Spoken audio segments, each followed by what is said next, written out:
तुर्की में आने वाले भूकंप के बाद तुर्की की अर्थव्यवस्था में भूचाल आ चुका है। परिस्थितियां बदल चुकी हैं और अब एर्दोगान के विरोधी एकजुट होकर साजिश के तहत उन्हें मारने की योजना बना रहे हैं। अल जजीरा की माने तो एर्दोगान को सत्ता से अलग करने की कोशिशें जोरों पर हैं। तुर्की की विरोधी पार्टियां ऐसे बुरे हालात में किसी तरह सत्ता की चाबी एर्दोगान से छीनना चाहती हैं, क्योंकि तुर्की में एर्दोगान इतने ताकतवर बन चुके हैं कि उन्हें सही तरीके से सत्ता से अलग करना लगभग नामुमकिन है। मुस्लिम मुद्दों पर मुखर होकर बोलने वाले तुर्की के राष्ट्रपति रज्जब तैयब एर्दोगान एक बार फिर सुर्खियों में हैं। ताजा मामला उनकी सुरक्षा को लेकर जुड़ा हुआ है। खुफिया एजेंसी MIT के मुताबिक अंतर्राष्ट्रीय स्तर पर रज्जब तैयब एर्दोगान को मारने की साजिशें रची जा रही हैं। माना जा रहा है कि अमेरिका और उसके कुछ सहयोगी देश इसमें शामिल हो सकते हैं। गौरतलब हो कि इससे पहले भी अमेरिका द्वारा तुर्की में तख्ता पलट की साजिशें की जा चुकी हैं। एर्दोगान की माने तो उन्होंने अक्लमंदी ना दिखाई होती तो उन्हें 2016 में ही मार दिया जाता। याद रहे कि 2016 में तुर्की सेना के एक गुट ने अमेरिका के साथ मिलकर तख्ता पलटकर उन्हें मारने की कोशिश की थी, जिसे एर्दोगान ने नाकाम बना दिया था। 2018 में भी उन पर उस वक्त बोतलों से हमला किया गया जब वो रीजा राज्य में एक स्पीच दे रहे थे, और अब तुर्की में आए भूकंप के बाद फिर उन्हें मारने और सत्ता से बेदखल करने की साजिशें रची जा रही हैं। अमेरिका, फ्रांस और इजराइल जैसे देश रज्जब तैयब एर्दोगान की बढ़ती लोकप्रियता से काफी चिंतित हैं। एर्दोगान इस समय मुस्लिम देशों के सर्वमान्य नेता भी हैं, जिसे विरोधी देश एक खतरे के रूप में देखते हैं। पिछले कुछ वर्षों में अमेरिका और इजराइल को एर्दोगान की वजह से कई बड़े फैसले बदलने पड़े।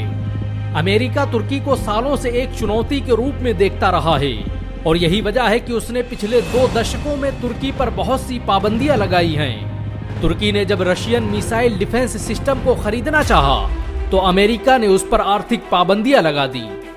गौरतलब हो कि तुर्की में आने वाले इस भूकंप से तुर्की को $84 बिलियन यानी 6,946 अरब रुपये का नुकसान हुआ है। और इस मुश्किल घड़ी में सभी मुस्लिम देश जिस तरह दिल खोलकर तुर्की की मदद कर रहे हैं, वो मुस्लिम विरोधियों के लिए चिंता का विषय है। कतर ने तुर्की की मदद के लिए 168 मिलियन की धनराशि के साथ 10,000 कंटेनर रूम भेजे हैं। ये वही कंटेनर रूम है जिन्हें फीफा वर्ल्ड कप के दौरान लोगों के रहने के लिए बनाया गया था। हाल ही में एर्दोगान ने एक नए न्यूक्लियर प्रोजेक्ट की शुरुआत की है। एर्दोगान का कहना है कि वो 2030 तक दुनिया का सबसे शक्तिशाली परमाणु बम बना लेंगे। टेक्नोलॉजी के क्षेत्र में तुर्की इस समय दुनिया का सबसे ताकतवर देश बन चुका है, और ये बात भी मुस्लिम विरोधियों को काफी तकलीफ दे रही है। एक मुसलमान देश टेक्नोलॉजी और हथियारों के मामले में उनसे आगे निकल जाए, ये अमेरिका और उसके सहयोगियों को कभी बर्दाश्त नहीं हो सकता। रज्जब तैयब एर्दोगान की सरपरस्ती में तुर्की ने एयरोस्पेस इंडस्ट्री और एयरफोर्स के क्षेत्र में जो कीर्तिमान स्थापित किए हैं, उन्हें देखकर हर कोई हैरान है। तुर्की के जरिए बनाया गया TB2 ड्रोन आज दुनिया का सबसे बेहतरीन लड़ाकू ड्रोन बन चुका है। तुर्की के आविष्कार आज दुनिया को हैरत में डाल रहे हैं। तुर्की की इसी तरक्की और विकास गाथा को देखकर आज हर कोई हैरान है, और वो किसी तरह साजिश के तहत एर्दोगान को सत्ता से हटाने की कोशिश कर रहे हैं, क्योंकि वो जानते हैं कि अगर वक्त रहते एर्दोगान को सत्ता से नहीं हटाया गया तो तुर्की जल्द ही दुनिया की महाशक्ति बन जाएगा। 2015 में तुर्की ने एक ऐसे शख्स को भी गिरफ्तार किया था जो एर्दोगान को कत्ल करने का मंसूबा बना रहा था।